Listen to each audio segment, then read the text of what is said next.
I declare Byler season 5 will be canon, and I can prove it too. Do you like what I made? I took the staff from like this costume I had when I was like in second grade of my Audrey costume from Descendants, because I love Descendants, right? And then I took this thing, just paper, and I colored it green, and I taped it. I think it's great, DIY. And in the middle, it says, I don't know if you can actually see it all on camera, but it says love in very faint lettering that blends in. Because that's what's happening between Mike and Will. If you don't believe it, I can prove it to you right now. It's the I'm wearing blue. This is yellow, green. Trust. Trust. You have to believe, and I will make you believe, okay? Also, but I'm doing a little self-promo right now. This channel, I do a lot of yapping and a lot of talking, and also just covers, and recently I did an end of beginning cover. And when I'm back in Chicago, I feel it. I have better voice on that, I promise. And also, I have a Heather cover for 3rd of December because I didn't get a sweater, and I have a lot of original songs. Yeah. Okay, just a little stuff. I have to put a little stuff promo. But now Byler. In the past, I've done yaps on Byler, but now I have like a script of like the main stuff I want to prove today. Okay? Oh, I'm gonna start with like my main stuff that like I'm just like this like is proof to like this is my main proof. Like if you don't believe, like this will make you believe. It has to because it's so like obvious. You know what I mean? So my original thing is that Mike very obviously in the show only flirts with two people, those people being Ellen and Will. If you want to argue that, it's very likely it'll be extremely hard to convince you. You may not ever be convinced. However, I will try by pointing out that in the season 5 scene with Mike and Will, like just imagine Mike, you know the scene I'm talking about. He's like, okay, sorry. Will's like, D, like I'm only in D&D, Mike, and then Mike is like, you're right. You're more like a sorcerer because your powers are more innate. Like, okay, bro. Like, anyway, the floating in that scene. But like, imagine Mike talking that, like how he did with Will to Lucas or Dustin. It doesn't happen. Like, also what Mike said in response to Will floating and asking if Mike thought he was evil. Totally. No, of course not. But, like, that's floating, obviously. And there's no way Mike would respond this way if his other friends asked this question. Because, like, imagine Lucas being like, what, you try... He's like, what, like, Vecna, bro? What, like, I'm evil? Imagine Mike was like, totally... No, of course not. You're more like a sorcerer. Lucas would be like... Dustin would be like... You know, like it's... And, like, you could argue, like, oh, obviously Will doesn't respond that way. He's in love with Mike. Hey, sure, exactly. But it's the fact that Mike acts that way with Will. And he doesn't act that way with Lucas or Dustin because otherwise they would be weirded out because they aren't freaking queers, bro. And Mike and Will are. Like, genuinely, just try to, imagine Mike going up to Lucas, bro, and being like you, totally, no, of course not. And then he's just like, and he pushes him, goes, instead of pushing back, like, play, but he goes, like, just, like, looks him up and down and leaves, like, that is floating, brother, that is floating. Alright? I mean, no, Will's thing was like that, but I'm saying, like, if Mike did that to, like, Lucas may be weirded out, but, like, he'd either be weirded out, or, like, he'd, like, shove him back, like, into, like, like, how they did in the first episode of season 5. But this, it was just, like, he just looked him up and down, like, not like I suspect you, just in, like, a checking him out way. And it's just, like, that's floating. He doesn't do that with Lucas or Dustin. If you don't believe that, there's no way I can convince you because it's so obvious. He does not do that with anyone else, okay? Besides from L. because I said this, Mike, he wouldn't respond this way to any of his other friends. The one person he would respond this way to, in a totally, like, that way, is Elle. Only when his tone he used with Will, I was like, oh, that's the type of flirting he does with Elle. However, the reason I think Mike likes Will, not Elle, is for a multitude of reasons, but to stay on track with how Mike talks to Elle and Will, I'll point out how Mike's scene in episode 1 of season 5 with Elle, he uses a D&D metaphor, as a way to empower, I guess, make Elle feel better. Except, obviously, Elle doesn't really understand this because she's never played D&D.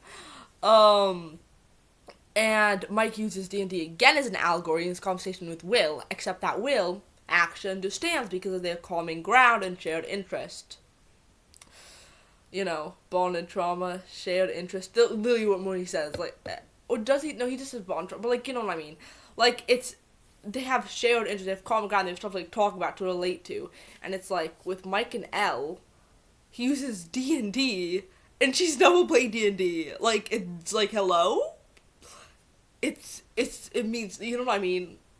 And then, I think this very obvious one. And last thing, speaking of D&D metaphors and combos and whatnot, the painting lie is based on a D&D metaphor, which, literally, the painting lie, the thing that makes him say I love you, which eventually convinces Mike to say I love you to Elle. If you disagree that this love confession is not centered around Mike and Will's feelings for each other, the song playing during the scene is called You're the Heart. So take that as you will, but the song playing is called You're the Heart, which does point. I don't know, I'm getting aggressive. I'm sorry, guys. I'll chill out. The song playing is You're the Heart, which obviously points to the love confession to Elle being about Will and Mike's feelings for each other. Based again on the D&D metaphor, the thing Elle doesn't understand, but Mike and Will do. And then, once again, Mike's big I love you to Elle is not only based on Will's feelings for Mike, but those feelings were presented through Will and Mike's shared interests that he continues to push onto Elle. In other words, his romantic relationship with Elle is forced, but he compensates by pushing the relationship he has with Will onto Elle by taking D&D metaphors and so forth, because he doesn't know how to have an actual romantic relationship with Elle. Therefore, of course, he has no choice except to A, come out, duh, or B, treat Elle how he does Will in order to maintain his romantic relationship with Elle. And of course, Mike has thus far chosen the latter, though I presume this will change in volume 2 of season 5, because so far we have not seen Mike's perspective. I made like an hour-long rant on this, which was like way too long, but like, Mike, genuinely, his perspective has never been shown in Stranger Things. Like, not really, like, explored in Stranger Things. We never really get how his sense of how Mike's, like, really feeling. We have to kind of, like, interpret stuff. In Volume 2, I do believe that'll change. Because otherwise, we just never know how Mike feels ever. Like, it makes no sense. It makes the most sense for us to see his perspective in Volume 2. And then another evidence I want to talk about was, like, in Season 4, you know, and Season 3, Mike's whole fight with Will is just, like, the main conflict is Will's being like, why aren't you friends with me anymore? Which to my guy's response, like, it's not my fault you don't like girls. We're friends. No shit, Mike. Like, that's projection, for sure, because that's not what Will's ever talking about. But, no, Will's saying is like, hey, why aren't we friends? Be friends with me. I don't see anyone pointing this out. In Season 1, they showed Mike specifically having this conflict with one of his friends. When, without Will or Elle in the picture. I mean, Elle was around him at the time, so it was like, good, like, you know, like, without Elle or Will, like, in that conflict, we saw him having this conflict with Dustin about Lucas. In Season 1, I think many people graze over this, right? They graze over this. Dustin is like, he's like, oh, I get it, you know, you're close with, like, Lucas and, like, Will, like, you live right next to Lucas, and, like, Will and Lucas have been, like, your best friends since I only came here in 4th grade, and, like, I was like, and then Mike is like, okay, dude, no, like, we're all best friends, I care about you all equally, we're all best friends, and that's an easy conflict resolved. And the funny thing is, they just put that in there. And I think it was so intentional, because the truth is, they didn't. It wasn't random. I think it was like good, like, building of characters, but also it doesn't have that much follow through, you wouldn't think, unless it's meant to parallel season 3 and season 4 with Will and Mike. Because Will's the same thing. In season 3, he's like, hey, hey, Mike, you never hang out with me anymore. We aren't friends. Like, hey, you're being an asshole. Like, be a better friend to me. And Mike, rather than being like, hey, we're all friends, man, I made you feel like this, which is like the normal thing if you aren't a gay person, you just be like, if he wasn't in love with Will, realistically, right? Imagine it was like Lucas and Will's like getting super mad, and Lucas would be like, dude, I'm so sorry, we're like all best friends, like, I really like Max, but like, we're all friends, obviously, and like, whatever. Simple. With Mike, he just projects and gets mad at Will, and it's like, we see with Dustin, he's just like, oh, we're all best friends. With Will, he's like, you know what I'm talking about, like, he doesn't treat it that way, he gets very defensive, and like, no, it's not my feeling, like, also, we're friends, okay, if we're such good if we're friends, though, I thought we were best friends, but whatever, even if we're friends, why don't you send me letters, like, that still doesn't explain that, you're just calling us friends, cool, also, we're friends trope, most common love trope, that they use in Stranger Things, with Starnathan, with Jopper, with Lumax. So, like, that trope is also used with Byler in that scene, obviously, but, yeah. He just used that excuse, and it's like, we know when he has these, like, basically exact same conflict with his other, like, actual friends, he doesn't act this way, but with Will, then he gets all defensive and stuff. And it's like, and then also the apology is different. With Dustin, he apologizes right away, he's like, no, we're all best friends. With Will, he first gets defensive, then later he'll apologize. Like in season 4, the ones he used was, I mean, Lucas and Max and Dustin, they're great. It's just, it's Hawkins. It's not the same without you, home. And I don't know. Maybe I guess I was too focused on Elle, but I think it'd be best if we're a team. Best friends, if we're a team. See, with Dustin, he probably like, we're all best friends, I love all my friends equally. Which Mike could take, he doesn't, that's the thing, he puts Will against Elle, which is also shown in the beginning airport scene, so much to dissect on that. But Mike is like, he says a line, as Elle's looking at the card from Mike says, and again, Will's color coding is yellow, Mike's is blue, I bet anyone watching this video knows this, right? Very established thing. Mike is like, and now maybe thinking it's too much yellow, talking about the flowers, but like it's kind of odd. He's like, but now I'm thinking maybe it's too much yellow. He says it as he's looking at the from Mike, which I think is definitely intentional. And then, so he used that thing of too much yellow. Now he's talking to Will. Now Mike is talking to Will in his apology, and he's like, maybe I was worrying too much about Elle. Like, so with Dustin, it was like, we're all best friends, I love you all equally. With Will, it's like, he's literally telling us, like, yeah, like, he says it out loud, essentially, like, you and Elle take up the same headspace in my mind, rather than just loving you both at the same time. I have to worry about one too much or the other too little, and because I can't hold you, I hold you in the same space in my mind, and that's too overwhelming for me.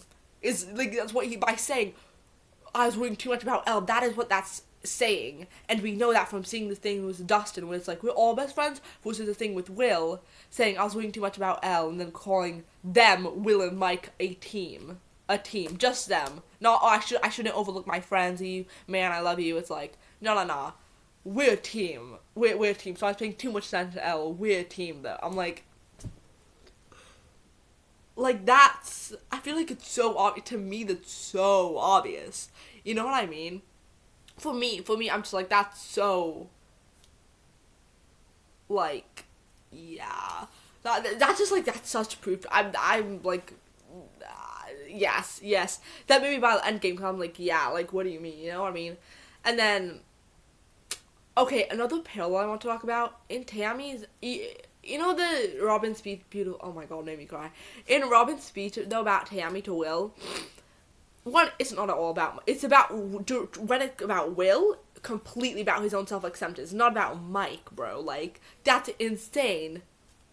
to think that. It's about his own self-acceptance. And you know, it's not about his love interest. However, it does parallel Mike and Elle in the way that Robin says,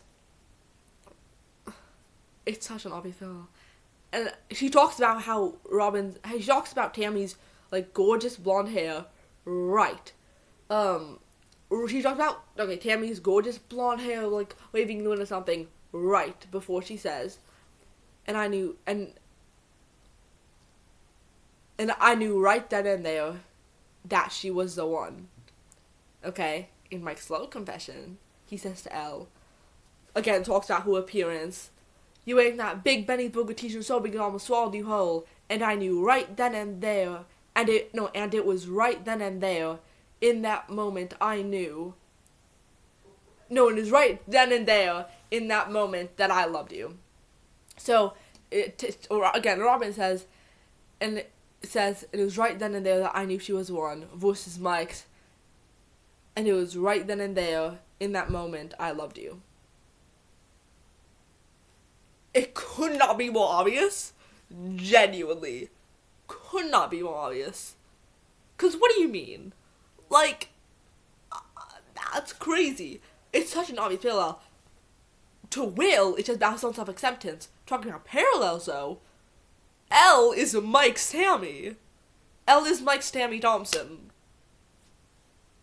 Fully.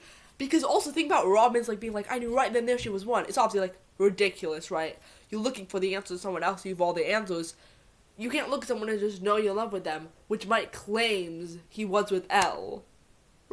Bullshit. That's so cap. Like, hello? And then this is proved that it's ridiculous. I've been saying this is ridiculous for, like, 3 years. Proved it's ridiculous to us with Robin's speech about Tammy. That love at first sight, it's ridiculous. You fall in love with someone over time. And also, in Will's, I guess, like, film tape or, like, flashback montage, whatever, Mike is in that. So it's, it's proving, like, it's saying directly, like,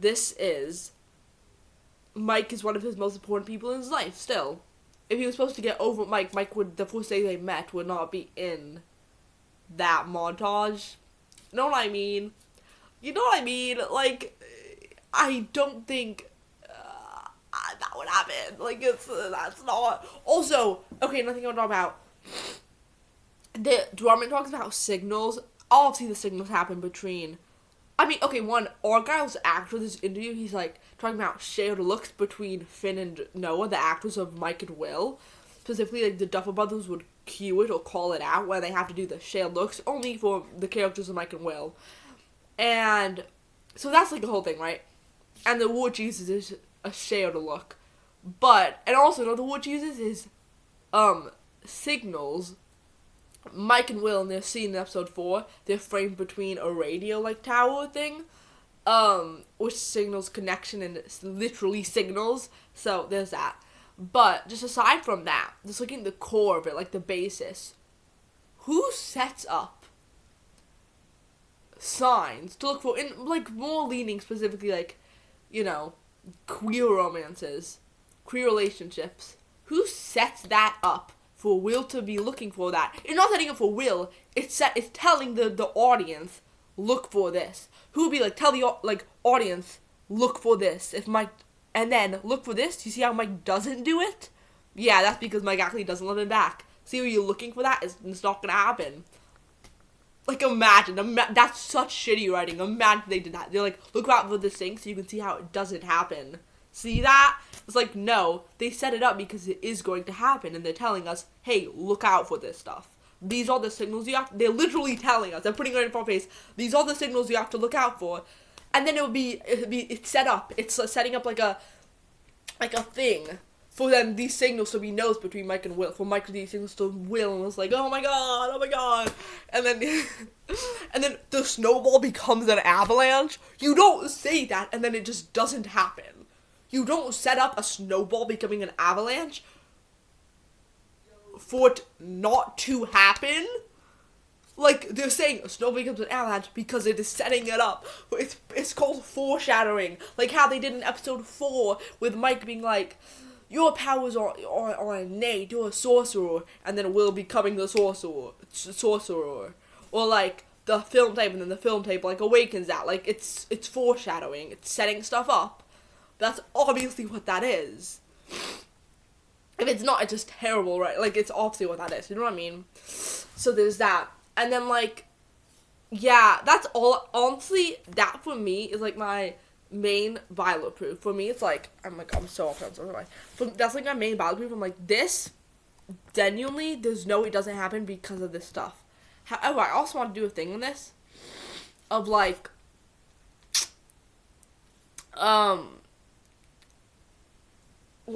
okay, sorry. I don't know if I should put this. Okay, I think I will.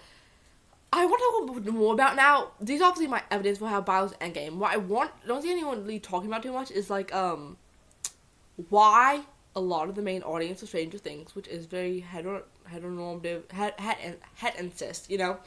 Which is like, fine, we don't discriminate here. But like, why they are often the stigmatization around queer relationships, specifically the sexualization of that, because I think it's a little bit fucked up. I saw a video. I'm not gonna say the creator of that YouTube short, but I saw a YouTube short that talks about Will Byers. Obviously, I wrote a little essay on it. Actually, I wasn't even planning on sharing this. I was just in YouTube short by, and I'm not saying the user. The content creator talks about Will Byers, a queer character in the popular Netflix show Stranger Things. The short takes Will's romantic feelings for his longtime best friend, who he's been friends with since they were both 6 years old. So it's obviously like a deep romantic connection, and interprets those feelings in the short as overly sexual on Will's behalf. And this is made into an approximately 1-minute bit or short comedic act, joking about Will Byers' undying love for his best friend and how his love and care is sexual and weird, despite this never being shown through Will's actions in the show. So, his sexual and, like, promiscuous actions, it doesn't actually happen. There's actually no proof of this ever, like, really happening for Will. It's just told to. It's just inferred that, oh, Will would act this way, though. And I'm not saying that this humor is bad. It's more just has been treated for other characters. And before I go on to that, I want to say, like, something that's been said in the video from Will's behalf is, like, I never want to play D&D, Mike. D&D, you probably know D&D being Dungeons & Dragons, a board game played in Stranger Things. I never want to play D&D, Mike. I want to play with Yordi. And also, if there was a fourth Demogorgon, you would have seen the real monster come to life. Points at his penis. And then multiple people's commenting, you're hilarious, oh my god, all caps. Another person saying, the puns, oh my god, all caps. Another person saying, this is too good, you're very creative. And I don't believe there's any harm at all in making funny videos like this, nor am I attempting to imply this content creator is homophobic or meant anything negative by this video. However, I think it does imply that there are some perceived conceptions about queer people, possibly, and I do think it's important to talk about the undertones in the video derived from a heteronormative society, especially when considering the current political state of the world and how a large amount of comments in this comment section of the video thought this creator was being creative and funny, and either did not realize nor did care about the homophobic aspects of the video. So, I do think that there can be undertones making this video about the gay character because it is interpreting Will Byers' love for Mike Wheeler as something sexual and promiscuous. It is also important to note that the character of Will is a 15, 16-year-old child, which makes the idea of sexual promiscuity more so outlandish. Despite that when Lucas Sinclair, a male character, was obviously in love with Max Mayfield, a female character in Season 4 of Stranger Things. I don't know why I typed it like that, so I'd make it really nice and beautiful for my essay, you know? It's not an actual essay, I just wrote it for fun. I'm such a nerd, I'm so cookie, oh my god, sorry. Yeah, but, okay, sorry. Despite that, when Lucas Sinclair, a male character, was obviously in love with Max Mayfield, one of the best ship, maybe the best ship in Stranger Things, actually, even maybe better than Byler. And Lucas is so cute because there's no drama. They're just sweet. They're just like so sweet to each other. I'm just like, that's amazing. Anyway, but when Lucas was in love with Max in season 4 of Stranger Things, the majority of the majority of the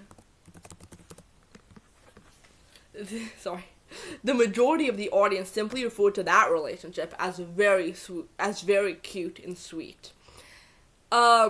Lucas and Max's relationship, common referred to as Lou Max within the Stranger Things fandom, is a very similar relationship to Will and Mike's, in a way that both pairs have been best friends for a long time since childhood and have a deep care for one another established throughout the show's now 5-season run. The difference is the reaction to both the relationships from fans and casual viewers alike. And I also briefly look at Instagram posts of Lucas and Max in season 4, where they have like fan art of their ship, and there were like no hate comments on that, obviously, right? They are just people saying they're so cute, but when it's like a fan art about Byler, comments have been saying liberal, it will ruin Stranger Things to its core. No. And it is not a bad thing by any means to be against the plot in the show, obviously, but comments such as liberal go to show that there's more to this issue than arguing a plot line.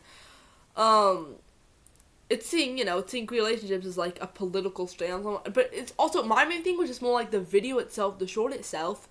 Nobody made the shorts about Lucas, not that I saw at least. Not, maybe some people, I'm not saying nobody. There's probably some people who did make shorts about that, maybe, but like, this short got like a lot of, I forget, like something like the hundreds of thousands or something like that. Maybe not, maybe like 100,000, I don't know.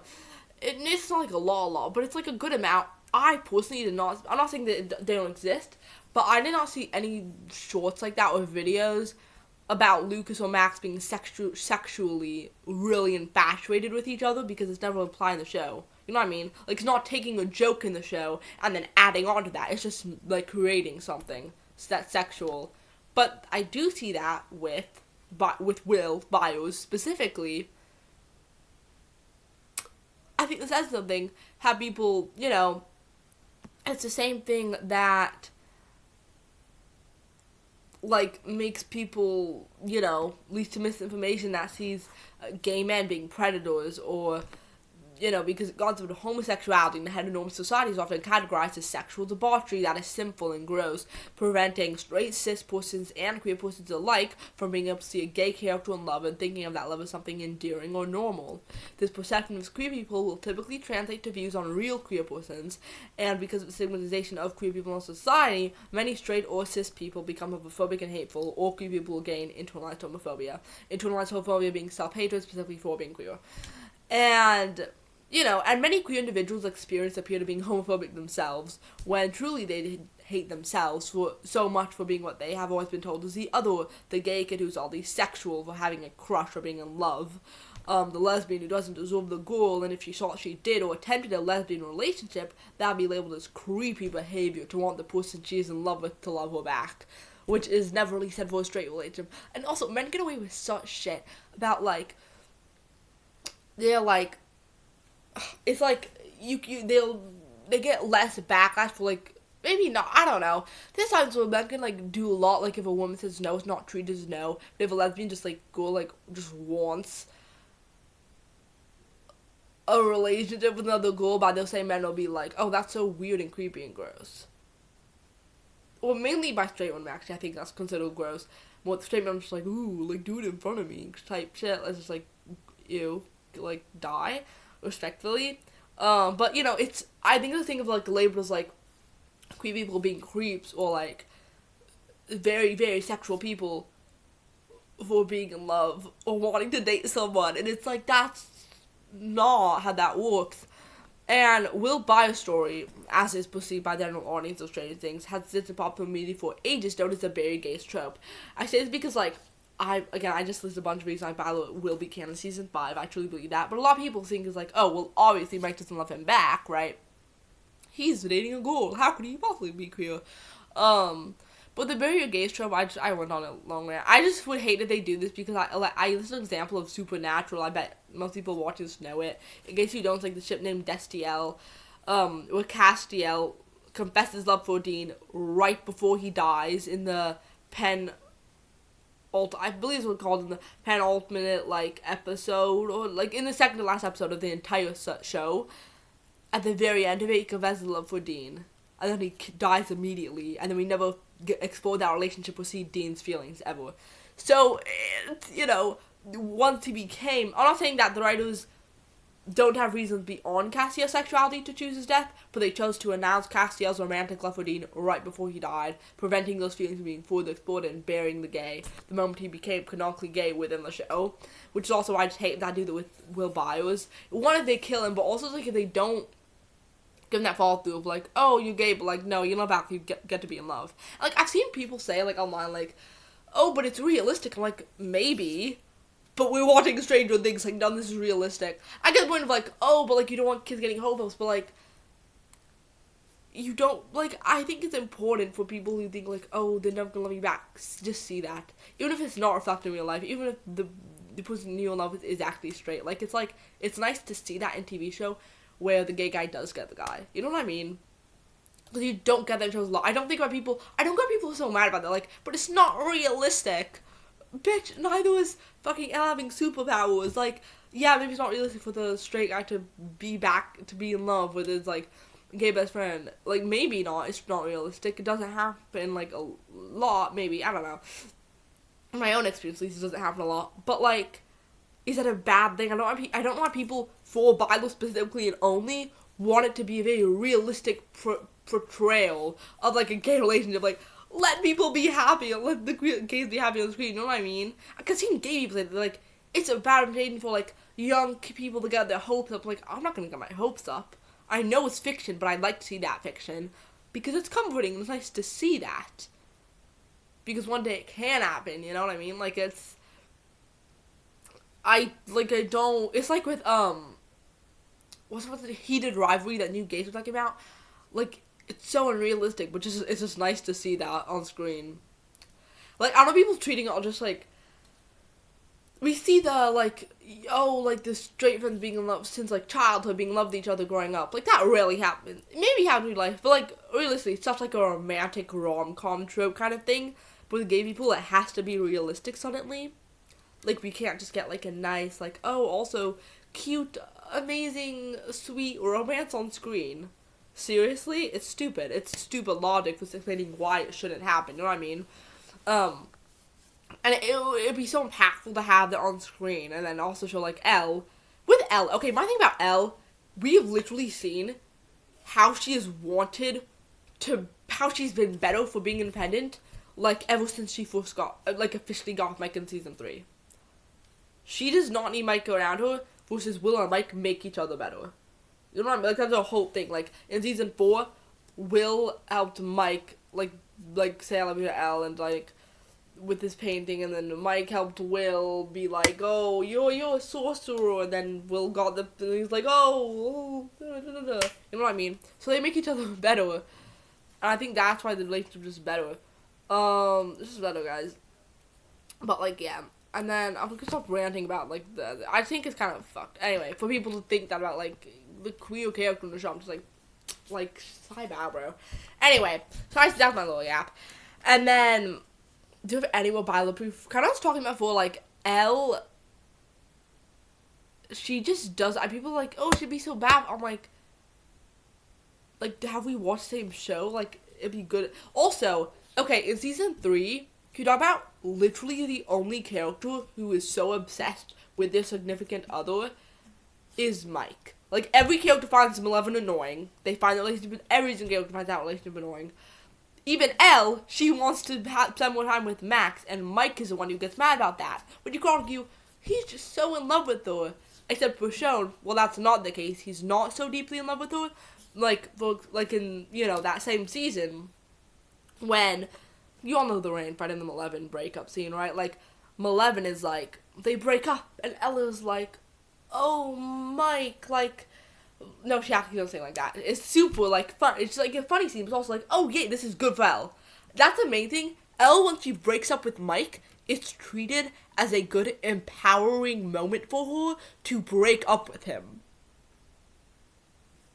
Versus with the Will fight, for Will it's really like, oh, their fight, this is actually bad for Will to not be with Mike. So obvious. I don't know, people don't, think Byler is the endgame. Like, literally, Malevin's breakup is treated like good empowerment for Elle. Byler fight is treated. This is such a terrible thing for Will. And also, like I said, in season 3, we think that, like, Mike is the only one who actually is obsessed with Elle. Yet, when she kisses him in the, beginning of season 3, she puts her hand up, and then the lyrics playing is, as lyrics play the song, a single uncertainty can bring it down. Which, a single uncertainty can bring you down. As she puts her hand up on his face, and he takes her hands off. Like, what? Also, the season 3 finale, where he dances in front of Will's open closet with a light bulb framed behind his head. As his eyes are open, he doesn't kiss back, and she kisses him, and he doesn't say, I love you back. What? His thing with Will, where he's like, what if you want to play D&D with, and he's like, oh, I'll just play with yours when I come back. And he's like, so Mike is like, use the word play, but then with Elle, when he says bye to her in season 3, he's like, he says, we can all play with all, presents and stuff, we're talking about Christmas. And he's like, oh, sorry, I sound like such a baby. Will is symbolic of his childhood, his youth that he should grow out of. And he feels uncomfortable exposing that around Elle, which is also shown in season 4. In season 3, it makes sense. Lucas doesn't want to play D&D. He's actually I think he's grown out of it truly, but he wants to think he's grown out of it for popularity, which we find out why in season 4. But in season 3, Mike doesn't want to play D&D. Okay, maybe he's grown out of it. Except at the end of season 3, it seems like, oh no, you haven't. No, in season 4, it's confirmed for us. Mike has not grown out of D&D at all. He's still obsessed with D&D, but he just couldn't play when Will or /Elle was around. Huh. Wonder why that is, guys. You know what I mean? The thing that stopped him playing D&D in season 3 was Elle. Stopped him from his childhood because he wants to be just normal. He plays D&D in season 4 then.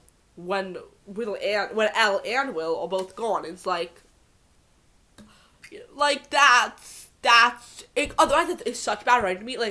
We just don't know why. He just so infatuated with Elle. She stopped him from doing what he loved, but he still does it. You know what I mean? It's girl. Anyway, yeah. So that's my. Oh, also I called Carly coming back, because I was in season 4 thing where they rolled the 11 and then it loses in D-Game and it parallels with Lucas, the 8 jersey, shooting a shot. I'm like, oh, Carly's coming back in season 5 for sure. And then same thing with Will getting powers was obvious to me, because one thing they afford in season 4 is they call into season 2 episode 2 season 4. Dustin talks to Eddie, rest in peace, bro. And then Dustin is refers to Vecna as the Dark Wizard. Immediately I was like, oh, Will is Vecna, which is also confirmed then in when he cracks the Demogorgon's bones the same way Vecna cracked the human bones, because Vecna's the evil wizard and then the Will is the good witch. But wait, oh my god, Stranger Things Wicked Parallel? Sorry. Anyway, no, my story. Okay, sorry. Anyway, yeah, so I'm so smart. And I called the biggest stuff happening. The biggest stuff in the finale of season 4 happening, I called back in season 4. So, I'm calling Byler right now. I've been calling it for years. And it's gonna be Endgame. It's gonna be, if you watch this and you don't think it's Endgame, sorry. If you watch it and you don't think it's Endgame, you're delusional. You don't want to see. If you can't see it, you aren't looking. Truly. So I'm putting also that little yap thing about the why straight audiences don't really see Mike and how they see Will, I guess, as a queer character. Because I was just pissed off about that. I had to get it off my chest. Anyway, how long is this video? 40 minutes? God damn, I'm an apple. Okay. Byler's Endgame. I'm manifesting right now. Right now. Anyway, also, yeah, I post songs on this channel and covers and whatnot. So, if you want to see that, check that out and subscribe to me if you want to. Anyway, let's see what happens in season 5, bro. Byler's Endgame. I'm manifesting. Have a great day, evening, night, wherever you are in this world. Love you. Bye. Woo.